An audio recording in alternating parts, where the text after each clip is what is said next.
Ladies and gentlemen, my name is Don Koziak. I'm a lifelong Edmontonian, born and raised.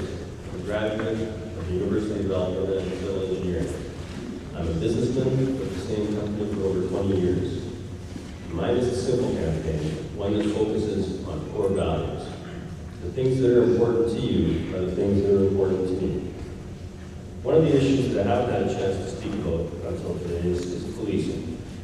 Over the past few years, I've seen firsthand, as a parent, community member, and as a business owner, the pervasive effects of criminal activity. The human and financial costs to our communities are staggering. Property crime, drugs, gang activity, and the increase of violent offenders, to some we have become the murder capital of Canada. Last week, the federal government announced new initiatives to deal with more harshly with drug traffickers and those causing chaos and violence on our streets. Is Edmonton's police force prepared to deal with this emerging national priority? On a typical day in our courthouse, there are upwards of 500 individuals facing summary charges, and of these, close to 90% involve speeding. Only a small percentage deal with the type of offender that you and I truly fear. I want my children to feel safe walking in my neighborhood. Someone speeding on the white line doesn't make me worry about my kids. Someone coming up and circling me on a bike and asking me if I want to buy crystal meth on White Avenue does make me worry. Currently, the Drug Undercover Street Team has less than a handful of full-time detectives assigned to it. Meanwhile, the Internal Affairs Department has more than 24 full-time members. This sends out the wrong message about what our priorities are. I simply cannot accept that police officers investigating themselves is ranked so much higher a priority than eradicating street gang and drug activity. Street crime leads to violent crime, and I'm concerned that Edmonton is setting the record for homicides. There must be proportionality. As mayor, I will seek to ensure that City Council will maintain a role in refocusing the priorities of our police department and the police commission, and that they will enable our police to do what they are trained to do, what we want them to do, to keep our city and its people safe. Policing dollars, like all municipal dollars, are precious. Priorities must be established, and I believe it is the political leadership of this city that ought to set those priorities and thereafter take responsibility for them. When Edmonton police receive negative criticism, City Council blames it on the chief and or the chairman of the police commission and negates its own responsibility. That is not good enough. Edmontonians deserve municipal government that will take ownership of the police force, will set the priorities demanded by its citizens, and be responsible for those priorities, both legally and politically.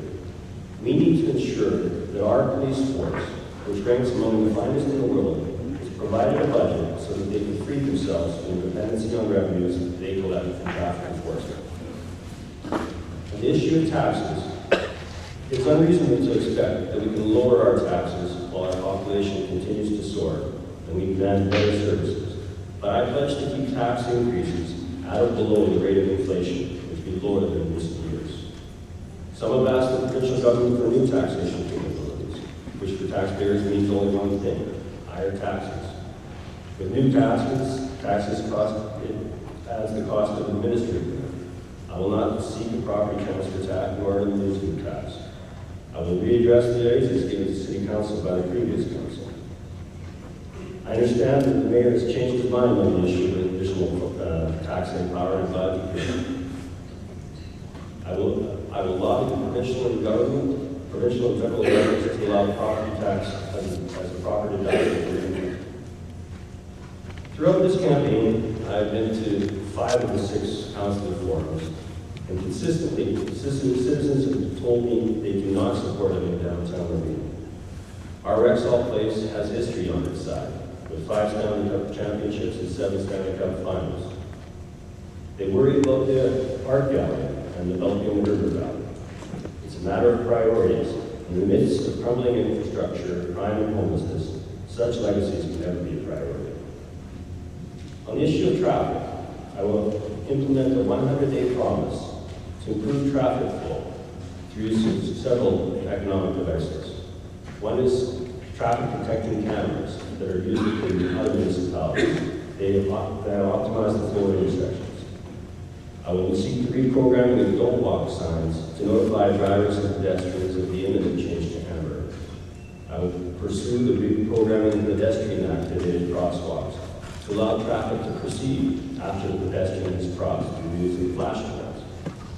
And an item that should immediately action is the widening of 17th Street at Whitemud before the asphalt plants close for the winter.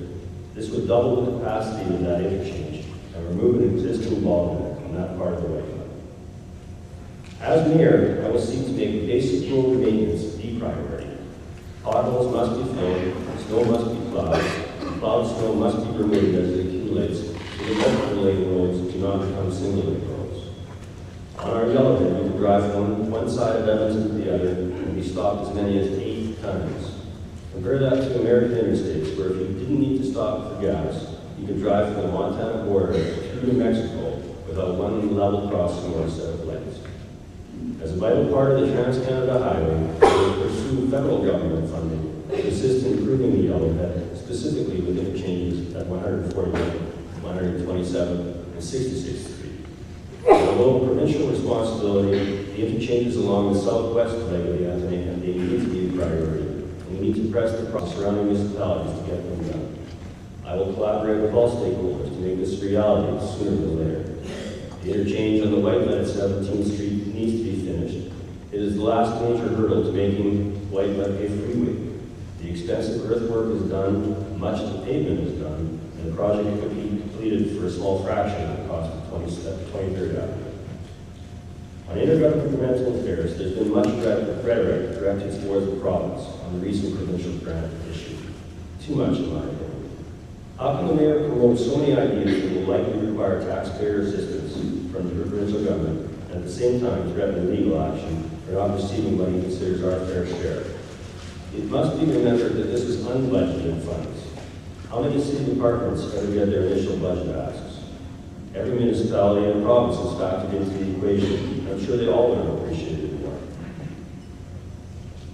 In the absence of provincial budget representation, there must be strong leadership, and the buck stops with the mayor. Now during the campaign, the mayor is threatening legal action. How do you expect the province to take our issues seriously?